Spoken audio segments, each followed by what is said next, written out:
Good afternoon. This is the time for the Legal and Finance Committee meeting, May 1, 2024, and we'll begin with a roll call and determination of quorum. Biberdorf. Here. Evans. Here. Maher. Here. Sechrist. Here. Stroman. Here.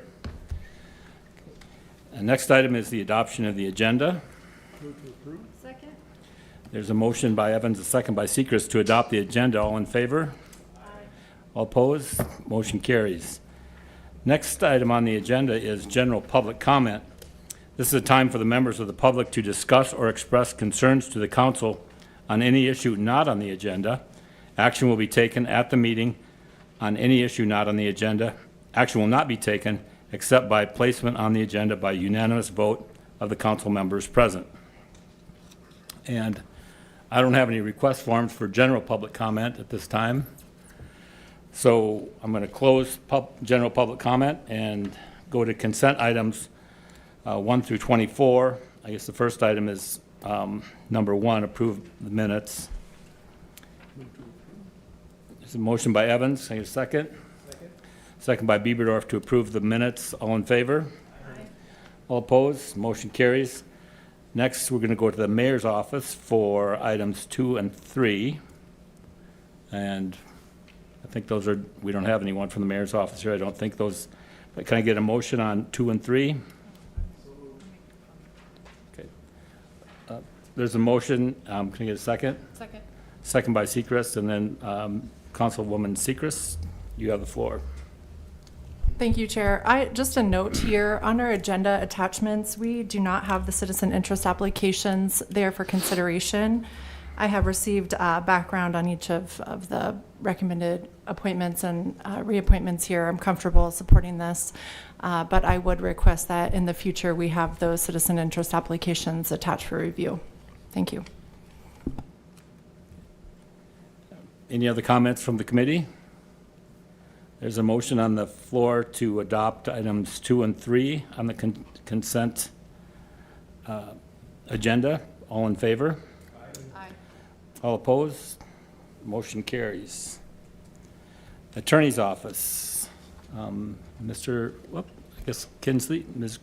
Kinsley's going to address the attorney's office. Thank you. Kinsley Grote from the City Attorney's Office.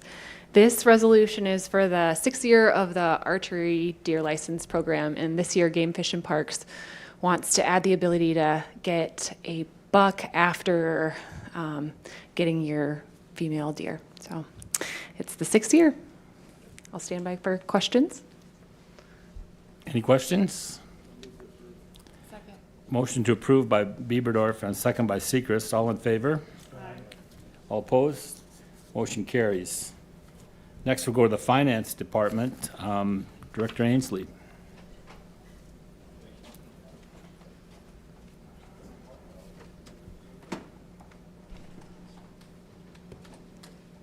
Right in there?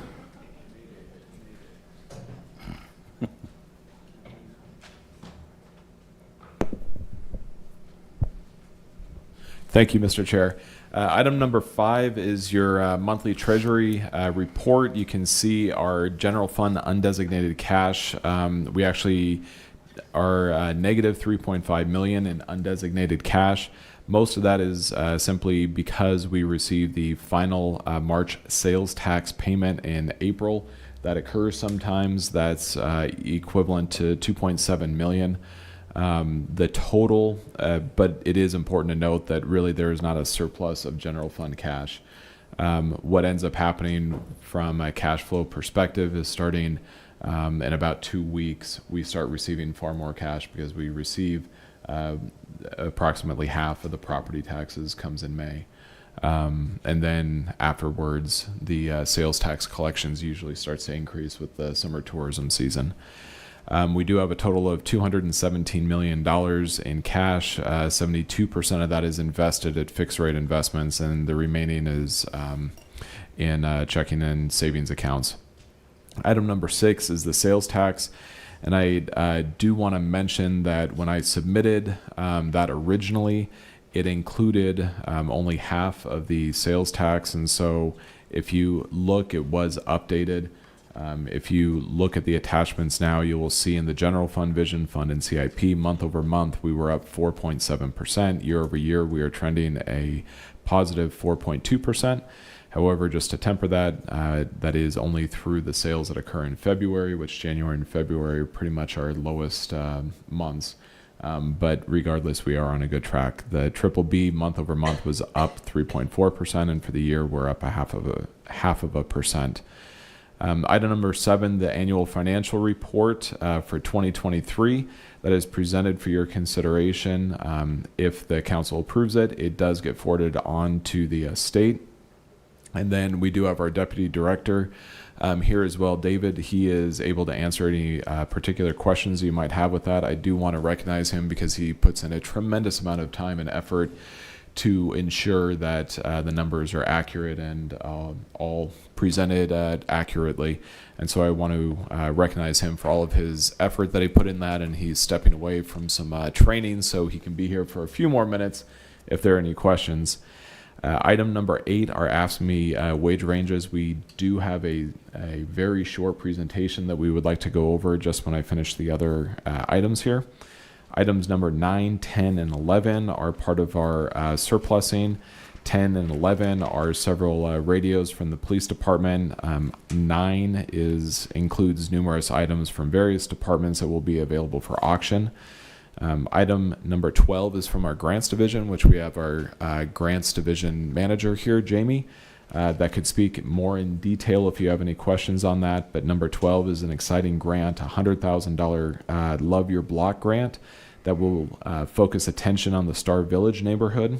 It will enable us to work cooperatively with AmeriCorps, as well as provide several small focused grants, and the city is going to provide some in-kind resources as well, things like sanitation removal when there are cleanup days, different things like that. Then also number 13 also is with our grants division, another successful grant of just over $200,000 from the State Department of Health. That is going to assist in recruiting and training EMS providers in our community, and so that's another exciting opportunity that we've been able to assist the fire and EMS department with. Number 14 is still more surplus items. The solid waste and water have several equipment that's going to be traded in as well as auctioned off through Iron Planet. And then public transit has some vehicles that will be traded in. And then lastly, item number 15 has some very minor fee changes in 4 departments. Several of those are actually just making some minor amendments to ordinances or contracts that have just been updated over the past year. One thing that I want to make sure everyone is aware, this is the first time we have done this. We are only including fees that are changing, so it is not every fee that the city charges. We do that because the resolutions have to be published in the paper, and it actually costs several $1,000s for us to complete that. So from this point forward, we are only including the fees that are changing. So please understand that that is not every fee that the city charges. Those are just the fees that are being proposed to be edited. And unless there are any questions on those items, we'd like to proceed with the presentation for the AFSCME wage ranges. Okay, we'll go ahead and have the presentation, and then we'll ask the committee if they have any comments or want to pull any items. Thank you, Mr. Chair. Good afternoon, everyone. Can you hear me now? There we go. Good afternoon. I'm Leah Braun, Interim Director of the Human Resources Office, and we want to do, like Daniel said, a very short presentation to queue up our request for the AFSCME wage ranges.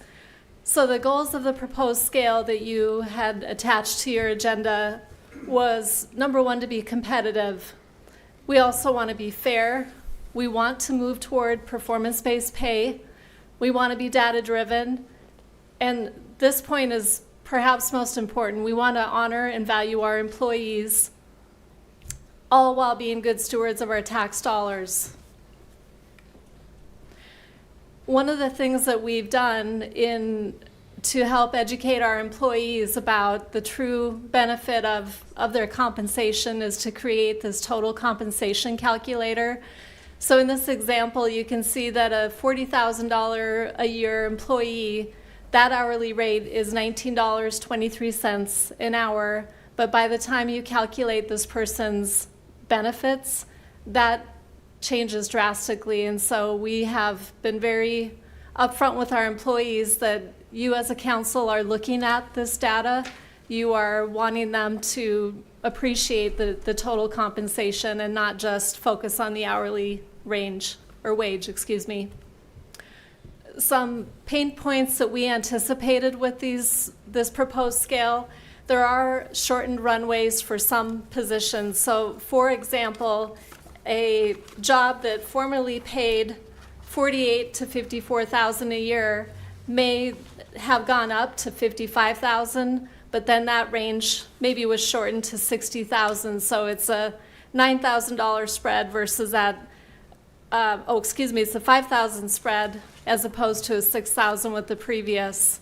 And so letting the employees see that did cause some frustration, as did some of these other things.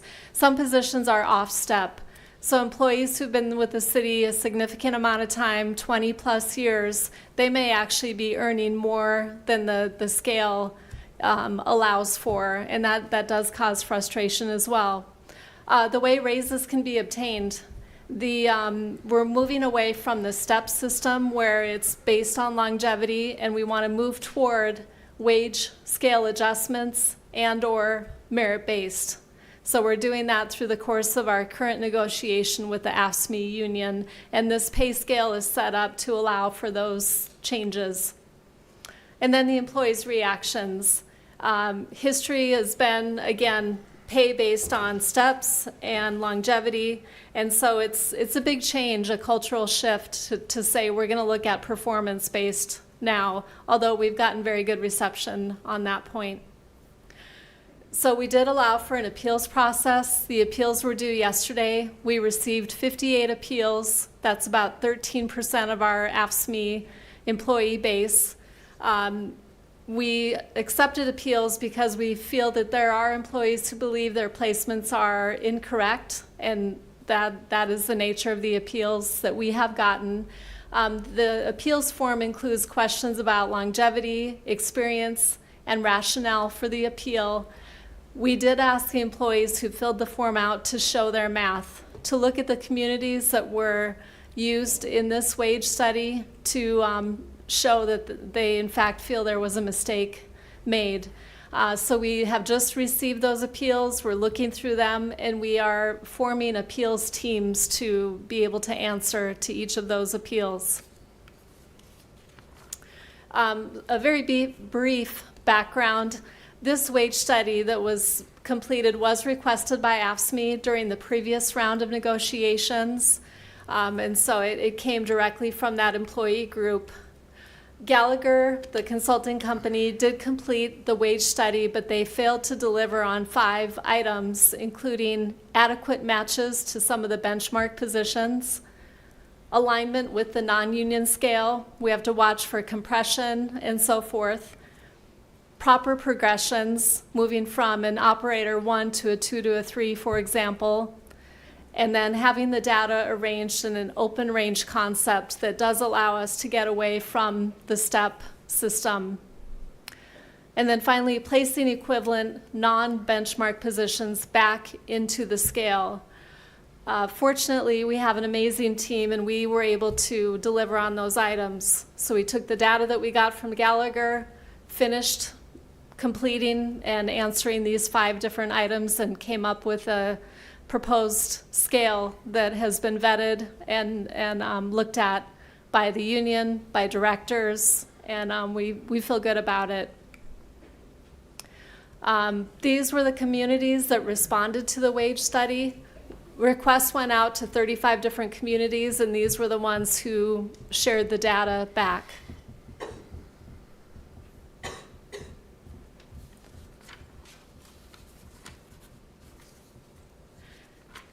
So I'm going to turn it over to Daniel.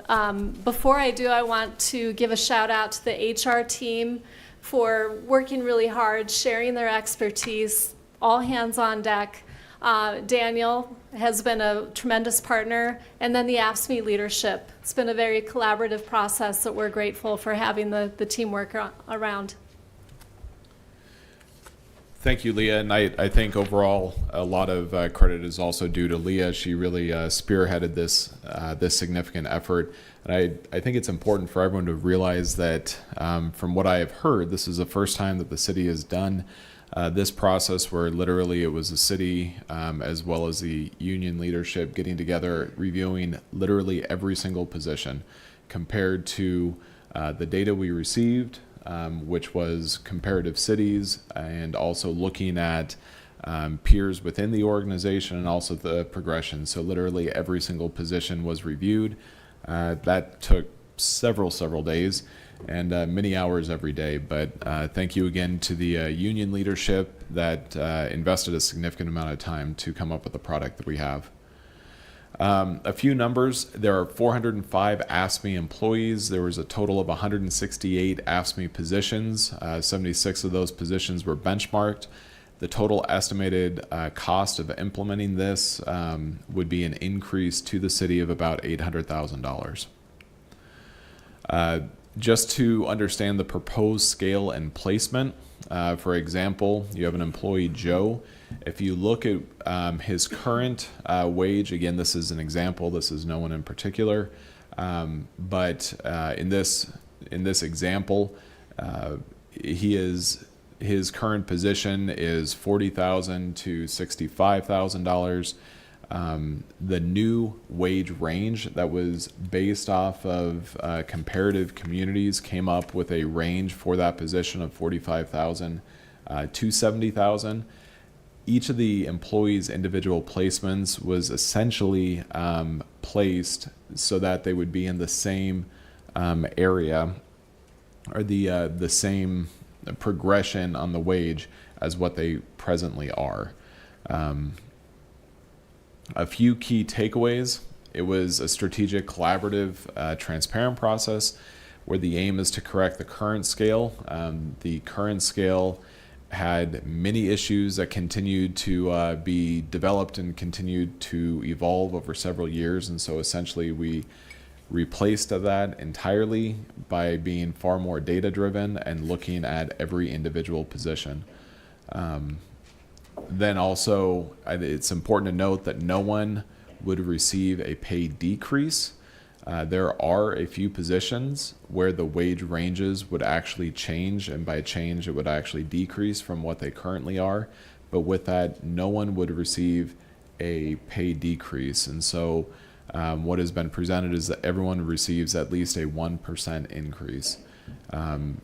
Regardless of what the data shows, but really it's trying to make the wage ranges appropriate to what the data is so that going forward, when we hire new individuals, that's going to be market driven.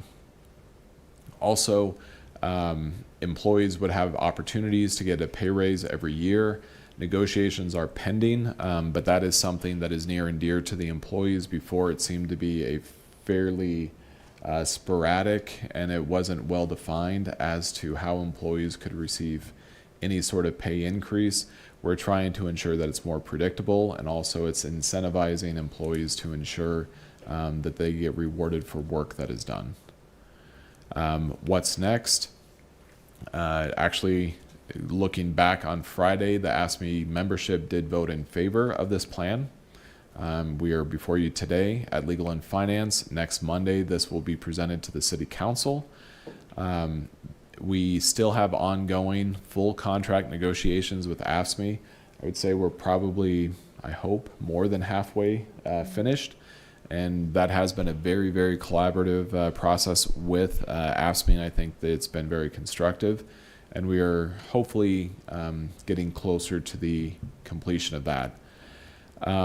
In addition, if the council approves these wage ranges on Monday night, then we anticipate going back to the council at the following council meeting that would make it retroactive to January 1 of this year. And that is because the original contract expired. The wages expired last December 31, and so we want to ensure that employees are truly made whole for the year. In addition, that there would be a wage scale adjustment equal to 7 months of the CPI starting July 1. The reason for that 7 months is because the data that we received from Gallagher was current as of November of 23. So we want to make sure that that is brought forward to July of this current year. In the future, we are committed to making sure that the scale is competitive, fair, and up to date. There are several tools that the Human Resources Department will be implementing to ensure that we continue to stay competitive. We do not want to see positions really fall behind the market. That affects our current employees as well as affects our ability to recruit new employees. We also want to ensure that we have constant data gathering and aging. Again, we want to ensure that this is data driven, that it is not simply based on emotions or feelings, but truly it's going to be based off of what the overall market data is. And then lastly, we do want to ensure that we're being open to changes in the market, the local industry, especially for jobs where there's private sector comparators here within the Rapid City region, and also overall employment needs. With that, are there any questions? I guess I'm going to just ask the committee if they have any questions or want to pull any of the items 5 through 15 that we've been briefed on. I'd like to pull 8 and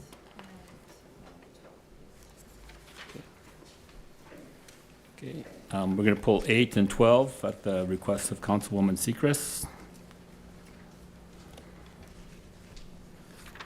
Any others? Bill, are you in? I'll comment on 8 since you pulled it. So Okay. we can wait for So then I'd look for a motion on 5, 6, 7, 9, 10, 11, and 13 through 15. Second. Motion by Bieberdorf, second by Sechrist. All in favor? All opposed? Motion carries. So 5 through 7, 9 through 11, and 13 through 15 are approved. And now we'll go to Councilwoman Lindsay Sechrist. You have the floor. Thank you, Chair. With regard to the AFSCME wage ranges, item for consideration, what are the fiscal impacts of this, and how would we plan to absorb that into the budget, given that we have we're coming in at 1.7 below sales tax collected as of February of 24? So, thank you. You may. Thank you, Mr. Chair. With the wage range, if the council approves that, we would be asking for a supplemental appropriations. The general fund, it's anticipated to cost anywhere from $400,000 to $500,000 for the year to implement. That is an additional expenditure. Thankfully, when you look at our interest income, it is slightly higher than what we had anticipated in the budget. So that additional revenue should be able to cover that.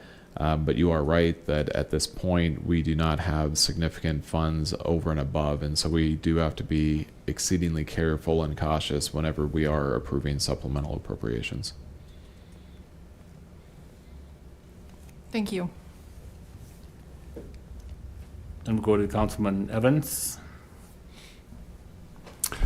Yeah, thank you, Chair. I just want to make a comment. Thank you, Daniel, for being here and going through this process, and Leah for working so well on this, because I actually think this was a good process, unlike the last few we've gone through where I'm belly aching all the time publicly and voting no.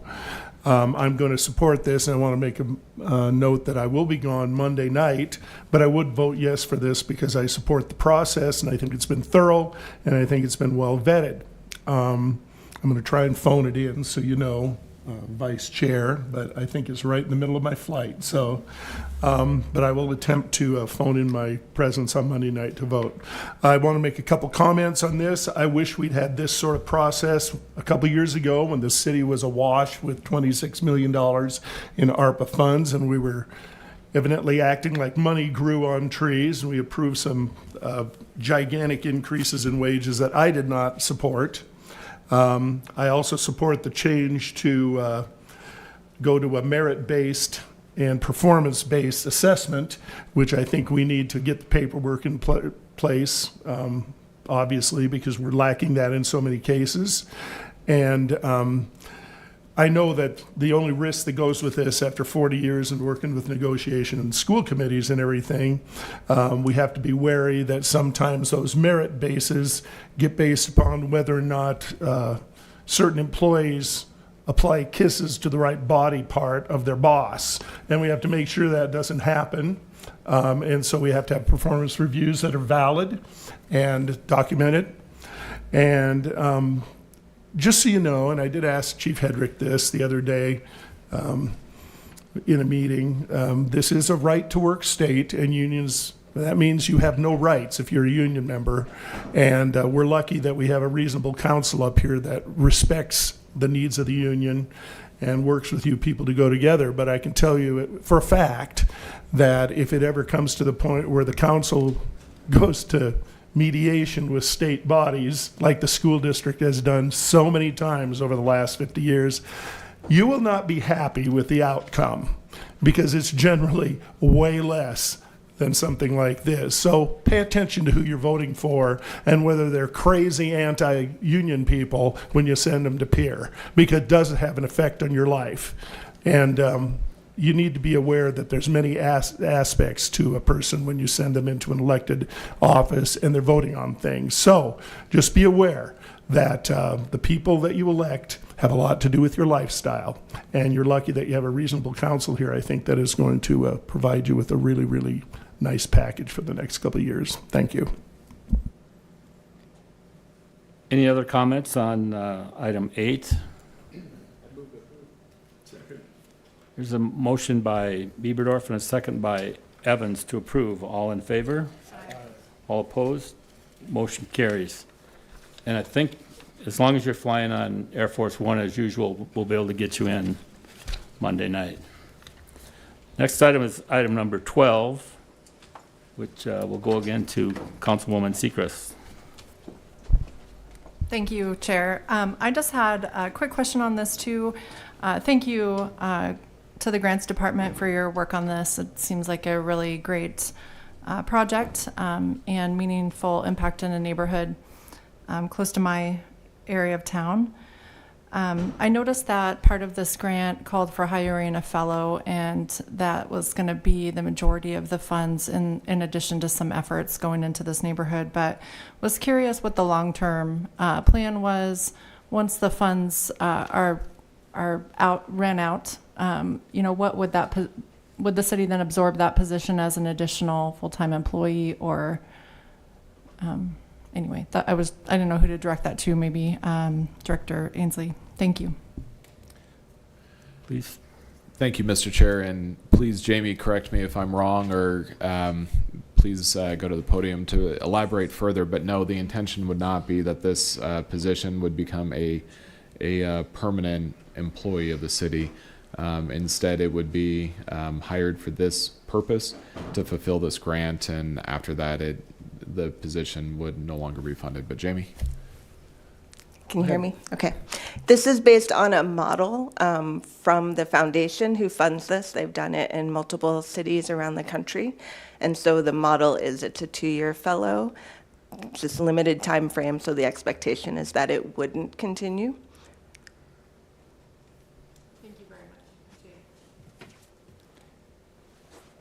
Any other questions or comments? Motion by Sechrist to approve, second by Evans. All in favor? Aye. All opposed? Motion carries. Next, we'll go to the airport. And do we have anyone from the airport? Oh, Tony. Yep. Okay. Thank you, Mr. Chair. What you have before you is just basically an amendment to a previous grant agreement already approved from the South Dakota Department of Economic Development to offset some of the costs for the new LAX flight with Allegiant. What happened is we needed to start doing some marketing in advance, so we needed to adjust the terms of that agreement just for the marketing portion only, so there's no new money here. Okay. Motion to approve by Sechrist, second by Maher. All in favor? Aye. All opposed? Motion carries. Thank you. Thank you, Tony. Go to Fire Chief Culberson for item 17. Good afternoon. Thank you, Chair. This is a resolution and intent to enter into a lease with MDU on the city's radio tower that's up on Dinosaur Hill. They want to lease a small portion. They've been on that tower since its building. We took over that tower this last year through a resolution from all of you, and they're just wanting to up the lease. We've negotiated it. Attorney's office now has a good agreement put in place, so that's what it's asking for. Thank you, Chief. Any comments from the committee, or Dexter, do you want to weigh in on this? He's snoring right now. Okay, sorry. Move to approve.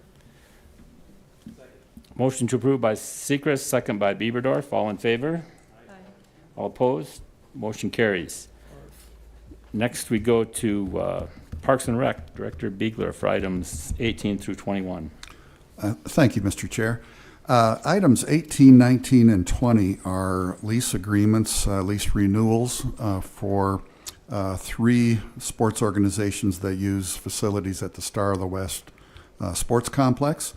Item number 21 is requesting authorization to enter into a professional services agreement with a consultant called TSP for a feasibility study to look at the various options for enclosing the 50-meter pool at Roosevelt Swim Center. As you recall, this project received vision funds in the 2021 round of vision funding. They received $1,015,000. And then back in November, we received authorization from City Council to seek proposals for a consultant to do a feasibility study to take a look at the options of covering this, whether it would be the inflatable dome or some other method, more permanent method of enclosing this. So this is a project that would be for the feasibility study only. The funds needed for the consultant fee, the $52,000, would come out of that Vision Fund award that went for this project. And I would stand by for questions. Go to Lindsay Sechrist. Thank you, Chair. I'd move to approve 18 through 20 and deny 21, if I could get a second. Okay. Just move forward with recommendation to deny it. I don't think you can do that.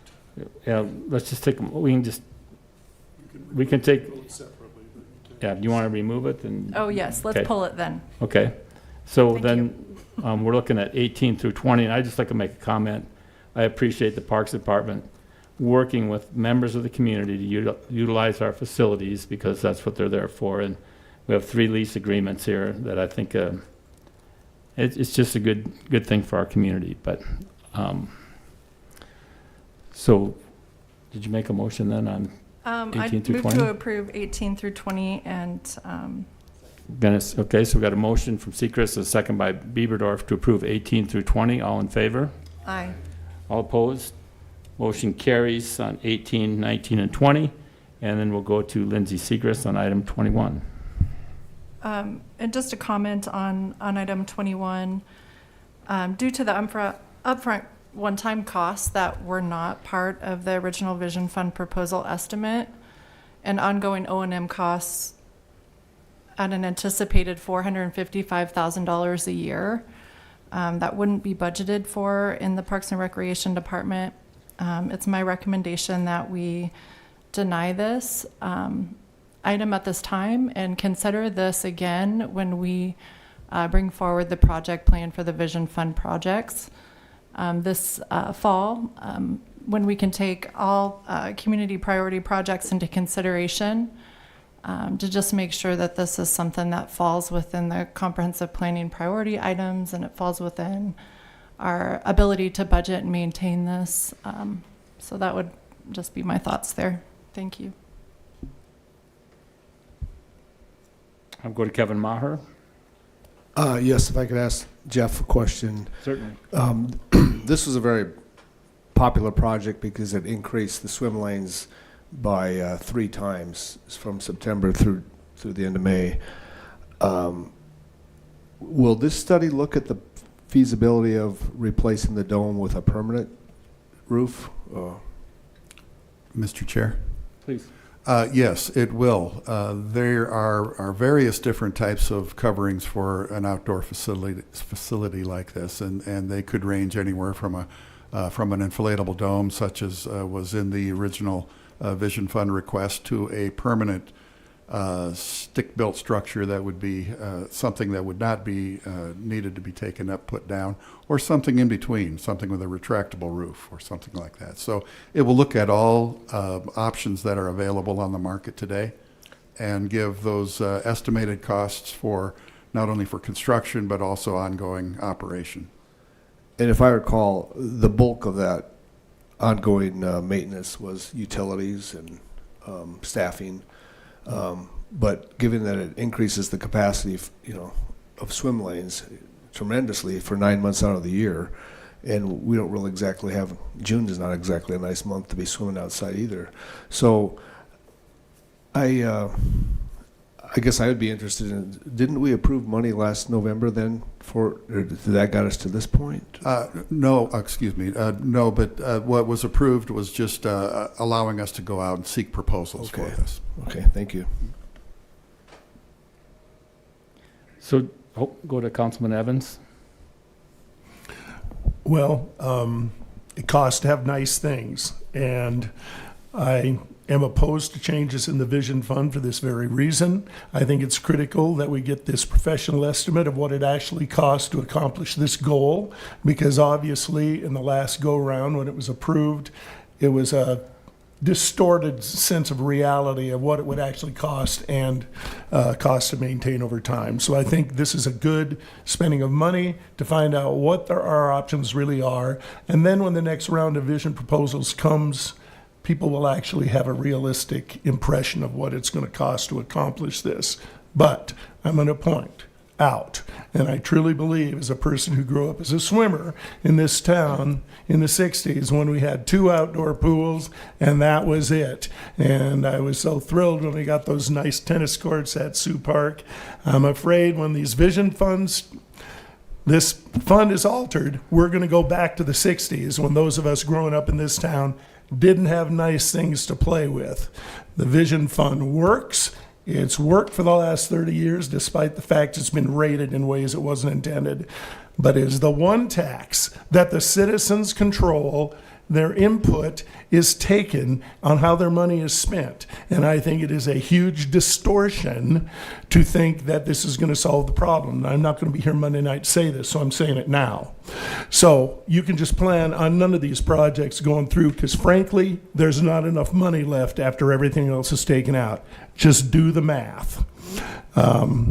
That's all I'm going to say for now. I'll preach more on this in a couple of weeks when we do the second vote, because I know it's going to pass on Monday night. Thank you, but I'm going to vote yes for this right now. Okay, so I guess I want to clarify, when you say you're going to vote yes, the motion is, yeah, we haven't a second yet, I don't think. So is there a second to Lindsay's motion? I'm going to move to approve this or second it or whoever. Okay, I move to approve. I'm just going to ask Councilwoman Sechrest to restate her motion. we move forward without recommendation to Monday night city council meeting. Okay, is there a second to moving forward without recommendation? Okay, then I think the motion dies for lack of second. I move to approve as written. Okay, so now there's a motion by Evans and a second by Beaverdorf to approve, but Councilman Maher, are you in? Yes, I just wanted to say I support this study because I think we have a problem with our swim capacity, and it's $52,000, but it may lead us to the right answer. I agree that the dome itself is questionable, but if we could do a permanent roof on that pool, I think it'd be awesome. Thank you. Can I make one more comment? Yes. Go back to Bill Evans. And when we do this study, I would like to direct the people doing the study in ways that we can perhaps access our sustainability people, our grant writer, to perhaps make it a energy efficient project, something where we can get grants, where we can secure money we might not otherwise have in order to get this built, because I can see a permanent structure coming. And if we're creative, maybe we can get a lot of other money to pay for it. So it's affordable. Thank you. That's a good idea. Any other discussion before we vote? Okay, the motion is to approve as written, and all in favor? Aye. All opposed? Aye. Okay, motion carries 3-1. Next item will go to the Police Department. Chief Hedrick for items 22 and 23. Thank you, Chair. Both of these items are related to the items brought forth by the Finance Department. We're wanting to surplus some of our outdated radios. We asked around with some of our partners, with the Humane Society and Pennington County Highway Department, and have found they could use these radios, whereas we can't, and we're wanting to surplus and donate to them. Go to Councilman Evans. I think it's a great idea to repurpose some of these things that are totally usable in their current capacity, but might be invaluable for people down the road that maybe couldn't afford them otherwise. So I think this is a great way to get rid of things that maybe have had their useful lifespan in the city used up, but still have good, working ability for somebody else's purpose. I would like to request or ask, exactly when do our auctions for these surplus properties take place, and where are they advertised? Because I don't actually remember ever finding that out. I've never been to a city auction. I've been to many school auctions. So when and where, I don't even know who to ask.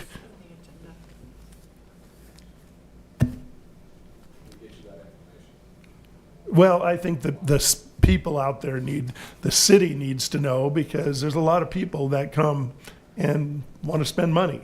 And when you have more people there, you get more money for it. So I just think it's critical that we have maybe a website saying this auction's going on right on our front page, auctions listed there, and then a direct link to everything that's available. So when people, a business that uses a copy machine twice a month gets one of these things at a decent price and can use them, rather than the same people show up and buy everything for nothing and then turn around and resell it. I think we can make more money if we advertise it well. So I'm just proposing that. Thank you. Okay, do we have a motion on 22 and 23? Move to approve. Second. Motion to approve by Sechrist and a second by Evans to approve 22 and 23. All in favor? Aye. All opposed? Motion carries. 22 and 23 are passed. Item 24, Rapid City Youth Council. Is someone speaking on that? Okay, we'll go to Councilwoman Sechrist. Thank you, Chair. I currently serve as the liaison to the Youth City Council and can just speak to this item quickly. This item is to designate some travel funding for Ioana Matute as our National League of Cities Youth Education and Families representative.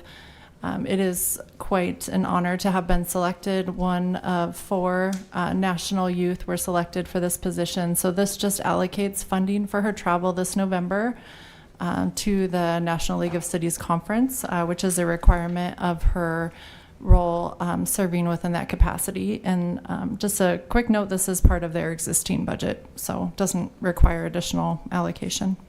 Thank you. Thank you. We'll go to Bill Evans. Yeah, I think this is a great way to spend money to help our youth and our city and build new leaders. And I want to comment that when Representative Johnson showed up to speak to the kids the other day at their meeting over here, he did a really, really nice job. I have to say he was very good in his answers. He was apolitical. I think he was very professional, and I think the kids were inspired by him. So I just wanted to mention that publicly. Thank you. Motion by Sechrist, second by Evans to approve. I was just thinking because Lindsay already spoke on it before she made it. But anyway, all in favor? Aye. All opposed? Motion carries. That brings us to the end of the consent calendar, and now we'll go to non-consent items 25 through 30. I'm going to open public comment on items 25 through 30. I have no speaker request forms for 25 through 30, so I'm going to close public comment. Then I'm going to go to the attorney's office for item number 25. Thank you, Mr. Chair. This was continued first reading of an ordinance amending the process for approving expenditures from the Vision Fund.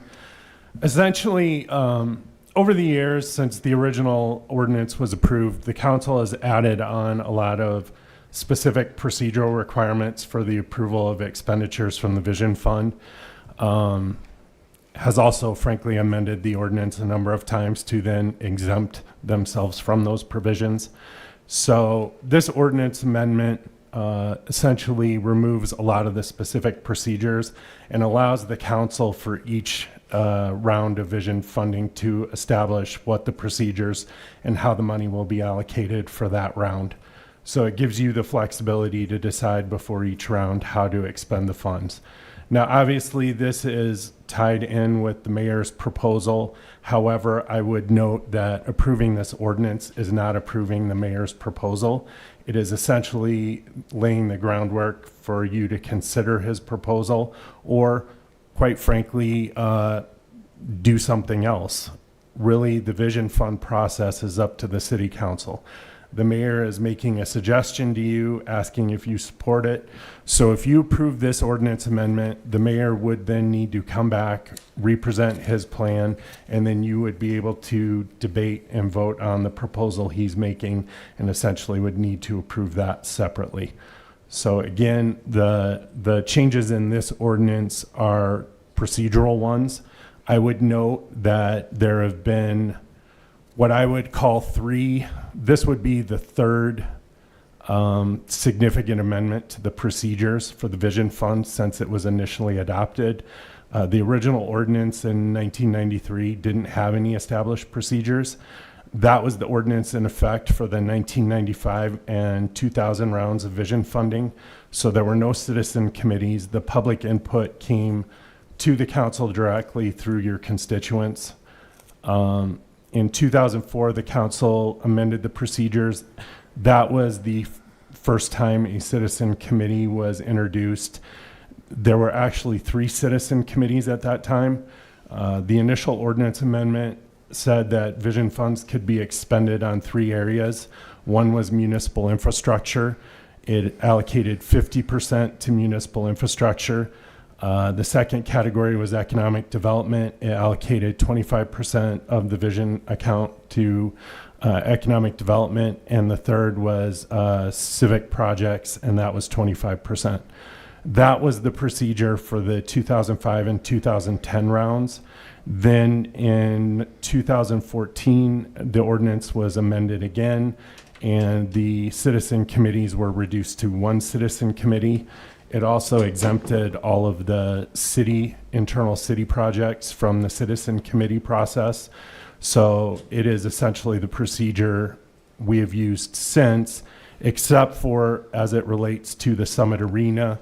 The council did exempt the Summit Arena project, the funding for that, from the normal process. And there have been a couple amendments related to that. There was also an amendment related, there used to be a requirement of a 5-year plan. Eventually that was removed and allowed the council to establish the length of the plan. So again, this is just really impacting the procedure and is not an approval of any specific plan at this point. We'll go to Councilwoman Lindsay Sechrist. Thank you, Chair. I'd like to move to approve and ask to retain the floor if I can get a second. Okay, a motion. Okay, so we'll go to Lindsay Sechrist then. Thank you. So again, just to reiterate what Director Landine was sharing, this is an ordinance revision, doesn't set the project plan for this next 5-year period. It simply amends the ordinance and removes the previous restrictions that were placed. I'm going to support this and continue to advocate for capital improvement and comprehensive planning priority projects. In the plan that the mayor proposed, he did allocate $1.3 million to a designated endowment fund and an additional $5 million that would be potentially allocated through a citizens committee for citizen priority projects. And then the remaining funds would be used for necessary capital improvements, economic development, and would allow us to protect the city assets that we currently have and infrastructure and prioritize infill development with the strategic revolving loan fund. And so if I had my way in this and set that, I believe that that's so important that I would allocate more funding towards strategic development to stop the urban sprawl and continued expansion within our community. Can I interrupt you for a second? I think Joel just said that we're not really talking about the merits of the plan at this point. We're talking about just amending the ordinance to Just the allow. ordinance? Yeah. Okay, well, that's the gist of it. I'd like to thank the mayor and the department directors for your work on this. I think it was well thought out and well done, and look forward to working with you. Thanks. Okay, go to Bill Evans. I, on the other hand, am 100% opposed to screwing around with something that already works effectively for the community. I've lived here my whole life. I know how hard it is to implement any kind of additional tax or charge with the people. Witness our inability to pass a school bond issue since 1965, when places like Sioux Falls have done as many as 5. This works, and that's the reason it's being noticed by people who want to spend this money, like a bunch of parents raiding the college fund because they can't get off crack. We're just used to spending money that is there. And I don't want to mess with this because I think it's going to wake the sleeping giant of anti-taxers. I'm finding myself in the odd position of being in alliance with people like Laura Armstrong and Tonchi Weaver on this. And if this gets to the point where it's referred, that 2%, that 2-cent tax on every dollar could disappear, and then we are in a world of hurt in so many ways. I say leave it alone and don't stir it up. If it ain't broke, stop trying to fix it. So that's where I'm going to be on this. I'm going to vote against this at every turn. I'm not particularly happy with the way the money's allocated now, but I know the way it's going to be if people start messing with it. And it's probably most likely eventually going to disappear completely. And then we have got some major problems. Thank you. Okay, we have a motion by Sechrist and a second by Maher on the first reading and acknowledgement of ordinance number 6617, an ordinance updating the process for approving expenditures from the city's capital improvement and vision fund by amending section 3.16.090 of the Rapid City Municipal Code. So all in favor? Aye. All opposed? A loud hope that is covered by the media, no. Motion carries 3-1. Next item, back to the Finance Department. For item 26 is introduction and first reading of ordinance number 6618, an ordinance regarding supplemental appropriation number 3 for 2024. I go to Director Ainsley. Thank you very much, Mr. Chair. While this is a fairly large supplemental, I just want to assure the council members that almost every single one is carry forward projects. So there were projects that were budgeted in the previous year that were not completed, and so we're carrying the funds forward so that the projects can be ongoing this year. There are a couple of additional ones where there's no increase or decrease. We're just reclassifying some of the budget line items. And there is one actual additional increase, and that is for our emergency management system. And that increase, I believe, is about $12,900. So even though it is fairly large, almost all of it is just projects that were not completed as of December of last year. Motion by Bieberdorf and second by Sechrist to approve. All in favor? Aye. All opposed? Motion carries. Go to Community Development for items 27 through 29. Director Fisher, please. Thank you, Mr. Chair. So all 3 of these items they're really cleanup to the ordinance. None of them actually change the way the ordinance is applied. Item 27 is just catching some misspelt words. Item 28 is clearing up some of the identification of fence heights within Chapter 17. We found that in the zoning ordinance for each district versus the fencing regulations, there were some discrepancies, so that's cleaning it up. And then item number 29, we currently have setback requirements for single-family residential development that is 8 foot for a one-story structure and 12 foot for a two-story structure. The confusion is, what if you have a structure that's both one-story and two-story? And the language that is being proposed will hopefully better help understand that if you have a two-story house with a one-story garage, you have an 8-foot side yard setback if your garage is at least 12 foot wide. If it's less than 12 foot, then you would have a 12-foot setback. And this all goes to fire code. We need that separation between structural development, and the height on that second story needs to be set back more than a one story. So again, it's just cleaning it up so that a layperson can understand it. No changes to the way it's applied. Before I take a motion, is there any discussion? Since this is non-consent, I'm gonna read them in individually before I take a motion, please.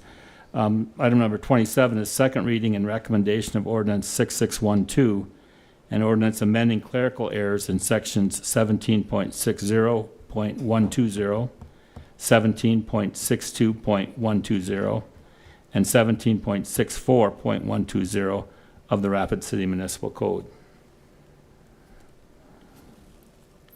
Move to approve. Motion to approve by Evans, a second by Bieberdorf. All in favor? All opposed? Motion carries.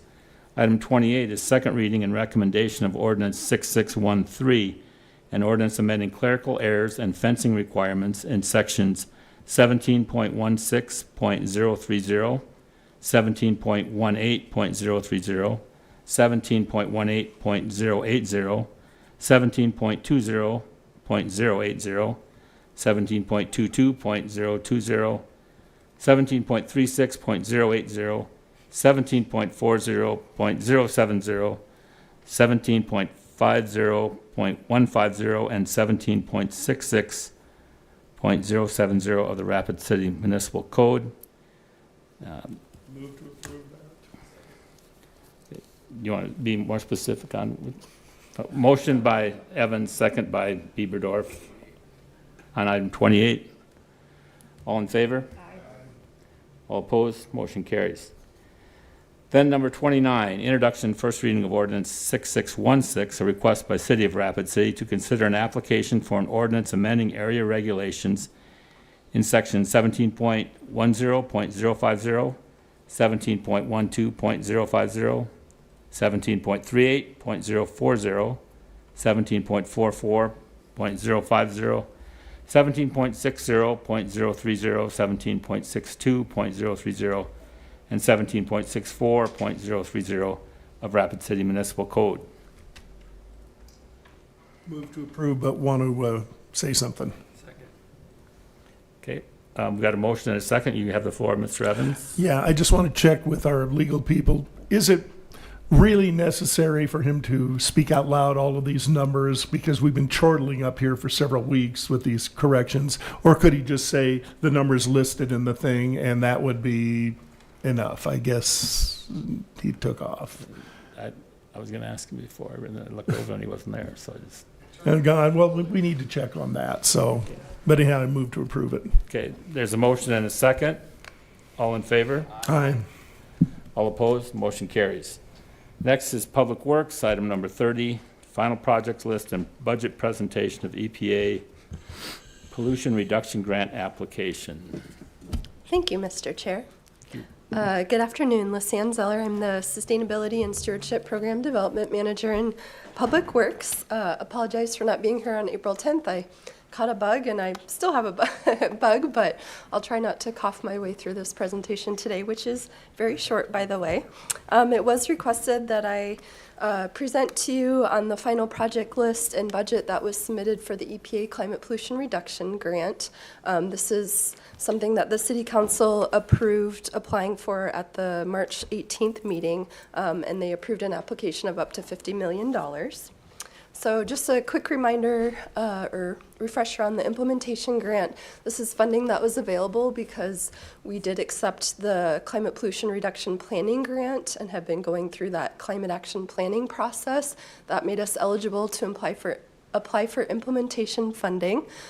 These are federal funds available to the entire United States. There was $4.3 billion in funding available. The minimum grant application allowed was $2 million. The maximum was $500 million. There was no local match requirement, so this is purely grant funded. We had to submit our draft priority climate action plan by March 1st in order to be eligible to submit this grant application by April 1st. It's anticipated that funding awards will be made, we originally heard this fall, but maybe as early as July. The projects submitted with the grant application have to be implemented by 2030. The criteria for the grant is that the projects have a significant reduction in greenhouse gas emissions, substantial community benefits, the projects are transformative and scalable, and they also prioritize low-income and disadvantaged communities. I do want to make one note here. We did have a call with our EPA project officer last Friday and inquired about how many applications they received. They didn't receive as many applications as they were anticipating. However, they did receive over requests in an amount over $300 billion. $300 billion. So they had $4.3 billion available, and they received over $300 billion in requests. So very, very competitive. If you'll remember, back in March when this was on the agenda, we had presented sort of a tentative budget of around $37 million, but of course that number went up, which I'll talk about on the next slide. So when we came to you in March, we kind of had this preliminary list of projects, some preliminary numbers put together, but after we got approval to move forward with the grant, we reached back out to everyone, got some final cost estimates, and of course everything was more expensive. So you can see the total amount there, $48,075,605. So we actually submitted for 10 projects total. A couple of these were city projects, some of these were partnerships in the community. I'll just give you a quick rundown of these. We certainly had no shortage of projects to include in our application. So we had around $2.1 million for a city building energy efficiency improvement project. This would target around 10 city facilities doing energy efficiency improvements like HVACs, windows, insulation, that sort of thing.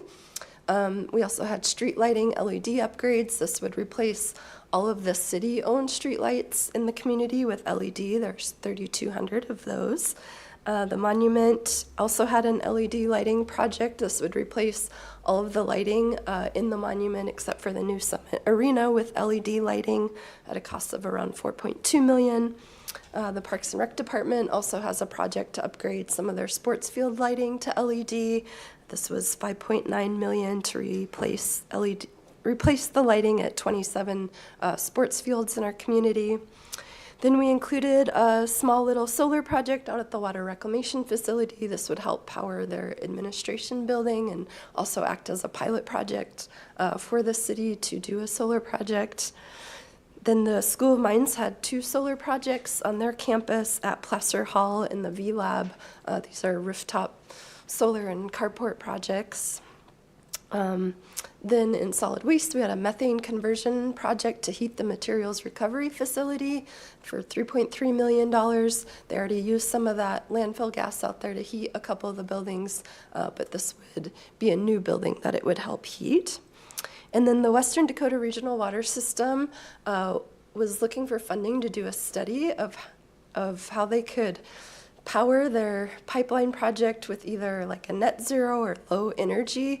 As you all know, that pipeline from the Missouri has to come uphill over a couple hundreds of miles, so a lot of energy potential costs there. So they were trying to be innovative and look at ways that they could reduce their energy costs. So this would just be a study to look at that. Then the Rapid City Area Schools has a project to do weatherization at North Middle School. This would include a geoexchange HVAC system, as well as some LED lighting upgrades. If you're not aware, North Middle School is actually the only middle school in our school district that does not have air conditioning, and they sometimes have to release those students for heat days. It's also our most low-income and underserved middle school in the community, so this would be a big benefit to them to be able to put air conditioning in that building. And then similar to the first project, which is targeting energy efficiency improvements at city buildings, we also threw in some funds to do this for some local nonprofits in the community. And then lastly, there is sort of a lump, $3.8 million for staffing, supplies, and indirect costs. So this grant would, we did budget for 2 new employees for the grant duration, just the 5-year term of the grant to help administer this funding. So you'll see there the total price tag, as I mentioned, and then there's a calculation there of, in purple, of the projects that would directly benefit low-income disadvantaged communities. This is something that the EPA was wanting to target. So a lot of projects, like I said, we certainly didn't have a shortage of projects. The benefit here is that not only would these reduce greenhouse gas emissions in our community, but they would allow us to save some energy costs in the long term. So if you'll remember, at that March 18th meeting, you did approve us applying for the grant, but you didn't authorize accepting the grant. So if we are so lucky as to get awarded, then this will come back before you for approval to accept the grant.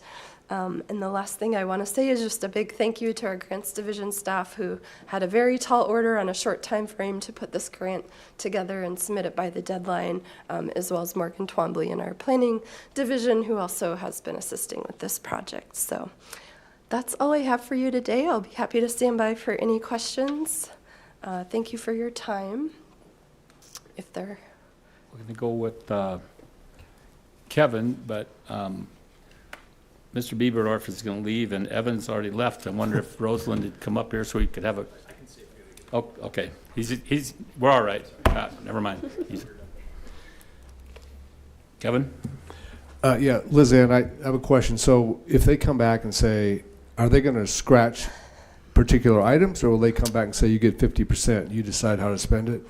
So in the notice of funding opportunity, it stated that the EPA's preference was not to divide up projects. It was sort of going to be an all or nothing. They do have the ability to do that, but that's not their preference. Now that they receive so many applications, I don't know if they'll change their mind. My anticipation would be that they would select projects, not just say, here's half of your budget, you decide what to do. Like, they will probably pick out which projects they would want to fund based on the anticipated greenhouse gas reductions and community benefits. But we don't know, but their preference was not, it was sort of going to be all or nothing. Go to Councilwoman Sechrist. Thank you, Chair. I just wanted to say quickly thank you for your efforts on this to Lizanne and the Grant Management Department. You guys have done a great job of bringing public-private partnerships in these the proposed projects. I look forward to hopefully getting some good word moving ahead. Thank you. Josh, can you do the motion? Because they've already spoke. Motion to acknowledge by Bieberdorf and a second by Sechrist. All in favor? Motion carries. And motion to adjourn? Second. Motion by Bieberdorf, second by Sechrist, and we are adjourned.